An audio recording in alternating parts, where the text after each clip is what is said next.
মাত্র 90 মিনিটে ইরানে ব্যাপক ধ্বংসযজ্ঞ চালানোর পরে আমেরিকা মনে করেছিল হয়তো ইরান ধ্বংস হয়ে গেছে, কিন্তু ইরানের ঘুমন্ত সিংহরাজে সদা জাগ্রত এবং তারা পাল্টা আঘাত হানার জন্য প্রস্তুতি নিয়ে আসে, সেটা তারা প্রমাণ করে দিল।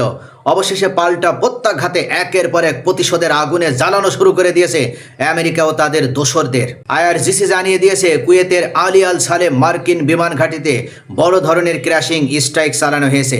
অপারেশন নাসর 2 এর অষ্টম দফায় ঝাঁকে ঝাঁকে ড্রোন আর প্রিসিশন মিসাইল দিয়ে এবার $1 মিলিয়ন অত্যাধুনিক আর্লি ওয়ার্নিং রাডার সম্পূর্ণ ধ্বংস করে দেওয়া হয়েছে। এটা শুধু রিটালিয়েশন নয়, মনে রাখতে হবে এটা ইরানের সভারেন্টি রক্ষার এক পাওয়ারফুল ডেমনস্ট্রেশন। আসসালামু আলাইকুম বন্ধুরা, আপনারা দেখছেন গ্লোবাল লেন্স 24। আজ আমরা সেই বিস্তারিত আলোচনা করব ইরানের সর্বশেষ প্রতিশোধ ও পাল্টা আঘাত নিয়ে। ইরান এখন কাউন্টার অফেন্সিভে নেমেছে, তারা আর কোনো ডিফেন্সিভে নেই। কুয়েত, জর্ডান, ইরাক এমনকি বাহরাইনের সব জায়গায় মার্কিন টার্গেটে আঘাত হানা হচ্ছে। ইরানের আইআরজিসি আনুষ্ঠানিক বিবৃতির মাধ্যমে জানিয়ে দিয়েছে ইয়া জয়নব আল কুবরা সাংকেতিক কোডের অধীনে অপারেশন নাসের 2 চলছে। এই অষ্টম দফায় কুয়েতের আলী আল সালেম এয়ারবেসকে এবার টার্গেট করা হয়েছে।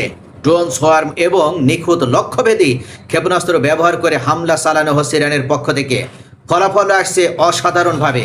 মার্কিন সিরাম এয়ার ডিফেন্স সিস্টেমের অত্যাধুনিক আর্লি ওয়ার্নিং রাডার এবার সম্পূর্ণ ধ্বংস হয়ে গেছে ইরানের এই শক্তিশালী হামলায়। এই রাডারটি ছিল মূলত আমেরিকার চোখ, আর এটা নষ্ট হয়ে যাওয়ায় পুরো অঞ্চলে মার্কিন বিমান প্রতিরক্ষা সক্ষমতা বড় ধরনের চ্যালেঞ্জের মুখে পড়ে গেল।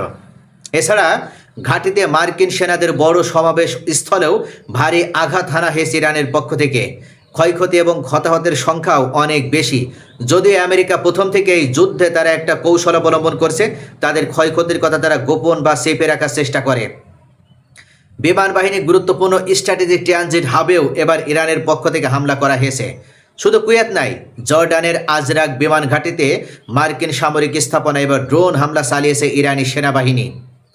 সায়েকে অভিযানের নবম ধাপে যোগাযোগ ব্যবস্থা এমনকি স্থায়ী রাডার এবং জ্বালানি সংরক্ষণাগার লক্ষ্যবস্তু করা হয়েছে। এটা ছিল বামপুর ব্যারাকে 7 জন ইরানি সেনা শহীদ হওয়ার ডিরেক্ট রিটালিয়েশন। আমেরিকা মনে করেছিল তারা ইরানকে শহীদ করে তাদের সেনাবাহিনীকে ধ্বংস করে দেবে আর ইরাক কিছুই করবে না, কিন্তু ইরান এমন একটা জাতি, তারা শুধু প্রতিশোধই নিতে জানে।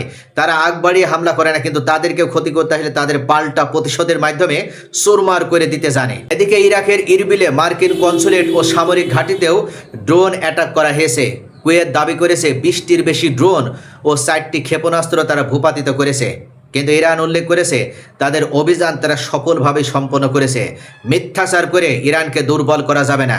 ইরানের কাজ ইরান ঠিক কায়দা মতন করছে। আরেকটি বড় সাফল্য এসেছে এই মুহূর্তে।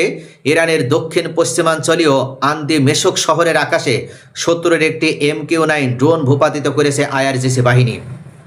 নতুন মোতায়েন করা এই আকাশ প্রতিরক্ষা ব্যবস্থা দিয়ে প্রথমে শনাক্ত করে তারপরে ধ্বংস করা হয়েছে। এটা দেখিয়ে দিচ্ছে ইরানের এয়ার ডিফেন্স কতটা অ্যাডভান্সড এবং রেডি। অর্থাৎ আমেরিকার হাতে থাকা প্যাট্রিয়ট, রাশিয়ার S-400কেও টেক্কা দিয়ে ইরানের এই শক্তিশালী এয়ার ডিফেন্স অবশেষে নাকানি চুবানো খাই দিয়েছে আমেরিকাকে। খামেনির নীতি ইরানকে এই শক্তিশালী অবস্থানে এনেছে। আইআরজিসি বলছে এসব হামলা ডিফেন্সিভ এবং প্রপোর্শনেট রেসপন্স। পার্লামেন্টে স্পিকার মোহাম্মদ বাগের গালিবাব তো স্পষ্ট করে জানিয়ে দিয়েছেন আমেরিকার উদ্দেশ্যে, we are in an essential and existential war with America. অর্থাৎ যুক্তরাষ্ট্র প্রতিশ্রুতি না রাখলে ইরানেরও কোনো বাধ্যবাধকতা নেই সমঝোতা মেনে চলার। এই মুহূর্তে সমঝোতাকে আমরা লাথি মেরে ছুঁড়ে ফেলে দিলাম। যতক্ষণ পর্যন্ত আমেরিকার পরাজয় না হবে এই যুদ্ধ চলবে।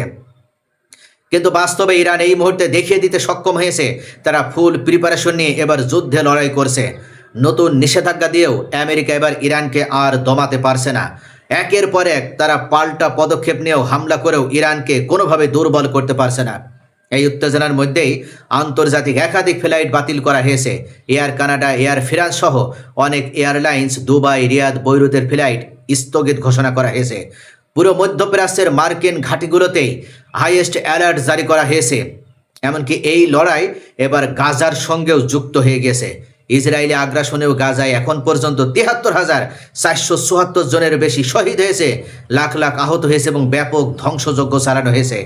ইরান অ্যাক্সিস অফ রেজিস্ট্যান্স হিসেবে গাজা ও লেবাননের পাশে দাঁড়িয়েছে।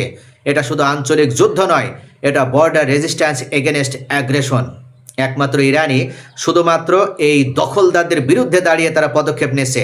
কিন্তু আমেরিকার পক্ষে থাকা এই দালাল ভণ্ড মুসলিম রাষ্ট্রগুলো, বিশেষ করে সৌদি, বাহরাইন, কুয়েত, কাতার, সংযুক্ত আরব আমিরাত, তারা মুখে কুলু পেটেছে।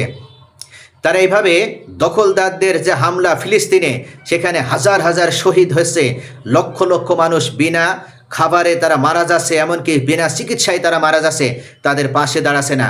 তাদের দুঃখ দুর্দশা দেখেও এরা আলিশান সেই গদি থেকে এজিদি শাসন ব্যবস্থাকে কন্টিনিউ করে রাখার জন্য তারা কোনোভাবেই এই মুসলিমদের এই দুর্দশা তারা দেখতে চায় না।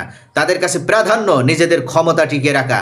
তারা এটাই মনে করে যে কোথায় মুসলিমদের কি হচ্ছে এটা দেখার টাইম নেই, আমরা আমেরিকার দালালি করব, ইসরায়েলের দালালি করব, তাদেরকে পা সেটে সেটে তাদের সহানুভূতি অর্জন করার মাধ্যমে আমরা ক্ষমতার মসনদে টিকে থাকব। মোহাম্মদ বিন সালমান থেকে শুরু করে এই বাদশাহ জায়েদ থেকে শুরু করে একের পর এক বুড়ো গোটা মধ্যপ্রাচ্যের মুসলিম রাষ্ট্রগুলোতে যে শাসকবৃন্দ রয়েছে, প্রত্যেকেই একই উদ্দেশ্যে তারা চলছে। অর্থাৎ এই কারণেই তাদের কাছে ইরানই তাদের শত্রু রাষ্ট্র। ইরান তাদের জন্য কোনো হুমকি স্বরূপ রাষ্ট্র না হলেও তারা মনে করে ইরানই তাদের জন্য ক্ষতিকর, কারণে একমাত্র ইরানে সত্যিকারের ইসলামিক শাসন ব্যবস্থা আছে। আর যে কারণে তারা মূলত ইসলামিক রেজিম ব্যবস্থার আন্ডারে থাকায় ইরানের পতন ঘটানোর মাধ্যমে গোটা মধ্যপ্রাচ্যে তারা একচ্ছত্র আধিপত্য প্রতিষ্ঠা করবে এবং আমেরিকা ইসরায়েলের দালালি করার মাধ্যমে তারা নিজেদেরকে ক্ষমতার মসনদে শক্তিশালীভাবে টিকিয়ে রাখতে সক্ষম হবে। আর এই উদ্দেশ্যে তারা মূলত ইরানের বিরুদ্ধে দাঁড়িয়ে আমেরিকার পাছাটা গোলামি করছে। লেবানন, ফিলিস্তিন, গাজা উপত্যকায় শহীদ হচ্ছে, প্রত্যেকটা দিন নিরপরাধ মানুষদেরকে হত্যা করা হচ্ছে, এগুলো দেখেও তারা একেবারে মুখে কুলু পেটে তারা চুপ করে রয়েছে। ইরান এই মুহূর্তে প্রমাণ করে দিয়েছে তারা কখনো কোনো পরাশক্তির কাছে মাথা নত করতে রাজি নয়। আগ্রাসনের জবাবে তারা স্ট্রং এবং ইউনাইটেড। এটা ন্যায়ের বিরুদ্ধে অন্যায়ের লড়াই। অর্থাৎ ইরান এমন একটা জাতি, তারা আগ বাড়িয়ে কখনো আপনার বিরুদ্ধে তারা কোনো পদক্ষেপ নেবে না। কিন্তু আপনি যদি মনে করেন যে ইরানের বিরুদ্ধে পাল্টা পদক্ষেপ নিয়ে আপনি ইরানকে দমাতে সক্ষম হবেন, তখনই দেখবেন যে ইরানের আসল রূপ। ইরান কতটা দুর্ধর্ষ জাতি, কতটা সাহসী জাতি, এবং তারা কিভাবে অকুত ভয় সেটার প্রমাণ তারা পদে পদে দেবে। তারা মনে করেছিল, এই শত্রুরা মনে করেছিল মোস্তফা আলী খামেনির অধীনে যে ইরান রয়েছে, এই ইরানকে এবার দুর্বল করে দেবে। এবার তৃতীয় দফার যে বড় আক্রমণ শুরু হয়েছে, তাতে করে ইরানের কাছ থেকে হরমুজ প্রণালী ছিনিয়ে নিতে সক্ষম হবে। কিন্তু শেষ পর্যন্ত ইরান ইউনাইটেড এবং শক্তিশালীভাবে যেভাবে তারা একের পর এক পাল্টা পদক্ষেপ নেওয়ার মাধ্যমে আরব রাষ্ট্রগুলোর মুণ্ডপাত করে যাচ্ছে এবং আমেরিকা দালালি করা, গাদ্দারি করা, বেঈমানে পরিণত হওয়া এই মুসলিম নামধারী ভণ্ড শাসকদের একেবারে যেভাবে প্রত্যেকটা দিন পাল্টা আঘাতের মাধ্যমে তাদের একেবারে ঘুম হারাম করে দিচ্ছে, তাতে করে এই মুহূর্তে আমেরিকা বুঝতে পারছে তারা কোনোভাবেই ইরানের বিরুদ্ধে পেরে উঠতে পারবে না।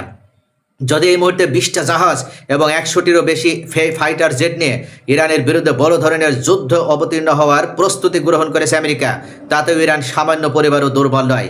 ইরান জানিয়ে দিয়েছে তারা কোনো শান্তি চুক্তিতে আর বসতে রাজি নয় যতক্ষণ পর্যন্ত আমেরিকা মাথা নিচু করে ইরানের হাত পা ধরে ক্ষমা না চাবে, কানে ধরে উঠবস করে ইরানের কাছে যতক্ষণ পর্যন্ত পরাজয় স্বীকার না করবে, ততক্ষণ পর্যন্ত এই ইনভেশন ইরানের পক্ষ থেকে এই পাল্টা প্রতিশোধ চলতেই থাকবে। দর্শক, ইরানের এই অন্যায়ের বিরুদ্ধে যে ন্যায়ের লড়াই, এই ন্যায়ের লড়াই শেষ পর্যন্ত ইরান কতদিন পর্যন্ত টিকিয়ে রাখতে পারবে? সত্যি কি ইরান অজেয় এবং অপরাজয় হিসেবে আমেরিকা, ইসরায়েল এবং পশ্চিমাদের 20 দাঁত ভেঙে তাদের গাদ্দারি রাষ্ট্রে পরিণত হওয়া এই মুসলিম নামধারী ভণ্ড বেঈমানদের শিকড় উপড়ে ফেলতে সক্ষম হবে? আপনাদের মূল্যবান মতামত কমেন্টে জানান। ভিডিওটি ভালো লাগলে লাইক, কমেন্ট, শেয়ার করুন এবং পরবর্তী ভিডিওর আপডেট জানতে চ্যানেলটি সাবস্ক্রাইব করে পাশেই থাকুন।